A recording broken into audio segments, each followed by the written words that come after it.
আসসালামু আলাইকুম সবাইকে। ঈদ মোবারক। ঈদ মোবারক এত তাড়াতাড়ি কেন দিলাম?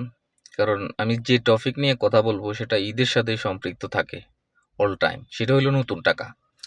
আমি দেখাই, এই যে 10 টাকা, পিছনের সাইড, সামনের সাইড একটা গেল। এটা পুরান মডেলের, সামনে এবং পিছনে। আবার দেখাই নতুন 10 টাকা, 50 টাকা, পিছনে, সামনে। আর এসে 20 টাকা, এই পিছন, এই সামনের সাইড হচ্ছে গেল।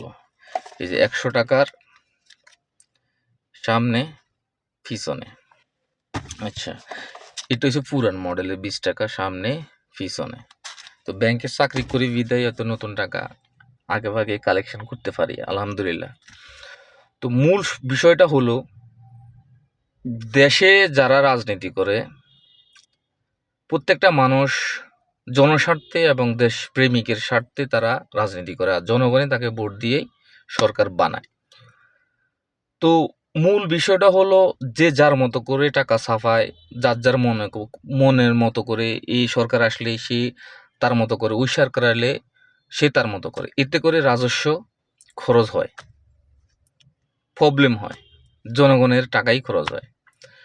তো আমার কথা হলো, যে খাত থেকে দেশের রাজস্ব আয় হয়, যে খাতগুলো থেকে দেশের উপকার হয়, গৌরব অর্জন হয় যাদের দ্বারায়, তাদেরকে নিয়ে নির্দিষ্ট একটা টাকার ফিন করে রাখবে। যে সরকারে আসুক না কেন, ওটা একটা নির্দিষ্ট হয়ে থাকবে, কারণ ব্যক্তি স্বার্থে হবে না। কারণ আমি আমার বাবার পূর্বপুরুষকে চিনি না, কিছু সংখ্যক লোক মনে রাখে। লো কোয়ালিটির বা আমরা মিডল ক্লাস থেকে লো কোয়ালিটির মানুষটা নিজের বার্থডেটাই পালন করি না, মনে রাখি না। কারণ দরকারটা কি? হাই সোসাইটির থেকে অর্থের অভাব নেই, তারা এটাকে বারবার রিভাইন্ড করে, কারণ তাদের টাকার খরচ করার রাস্তা পায় না। তো সুতরাং ক্ষেত্রে আমাদের মতো গরিব রাষ্ট্রগুলোতে দরকার হলো নির্দিষ্ট একটা ফিন করা, দেশের রাজস্ব খাতে খরচ কম করা, যাতে দেশ উন্নতির দিকে যায়। তো এই কারণে আমি বলতেছি, এটা নির্দিষ্ট একটা ফিন করে রাখা উচিত। আর দেশের নির্দিষ্ট যে ফিনগুলো করবে, যেমন রেমিটেন্স খাতে দেশের রাজস্ব আয় হয়, গার্মেন্টসের ক্ষেত্রে। তো এই জিনিসগুলোকে আরও দেশের বিভিন্ন যেগুলো গৌরবময়, সেগুলোকেই টাকার মডেল সাজিয়ে টাকা নির্দিষ্ট করে রাখা উচিত। যে সরকারে আসুক, কেউ যেন এই বাইরে না যায়, এটা নির্দিষ্ট হয়ে থাকবে। সুতরাং পরে কি হয়েছে, আগে কি হয়েছে, এগুলা নিয়ে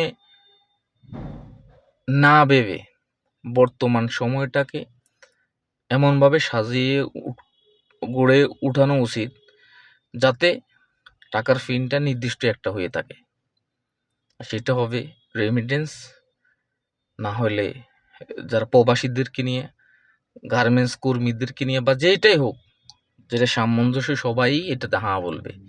এই ধরনের নির্দিষ্ট একটা জিনিস বানানো উচিত। আশা করি আমার কথা কারো বিরক্ত লাগলে ক্ষমা চাইলাম, কিন্তু ভাবা দরকার আছে। প্রত্যেকটা নাগরিককেই সঠিক দেশের বিষয়গুলো নিয়ে চিন্তা করা উচিত। একজন ভাই কিছুদিন আগে ফেসবুকে পোস্ট করছিল একটা ছবি, টাকার ফিন সাজিয়ে প্রবাসীদের আর বিভিন্ন গার্মেন্টস কর্মীদের। আমার কাছে খুব ভালো লাগলো, তাই আজকে নতুন টাকাটা হাতে পাইছি। এটার সাথে পাইয়াই আমি এই জিনিসটার মধ্যে এটা করলাম যে, এখনকার নতুন প্রিন্টের টাকা একরকম, আগের প্রিন্টের টাকা একরকম। সুতরাং দেশের স্বার্থে সবাই কাজ করতে হবে।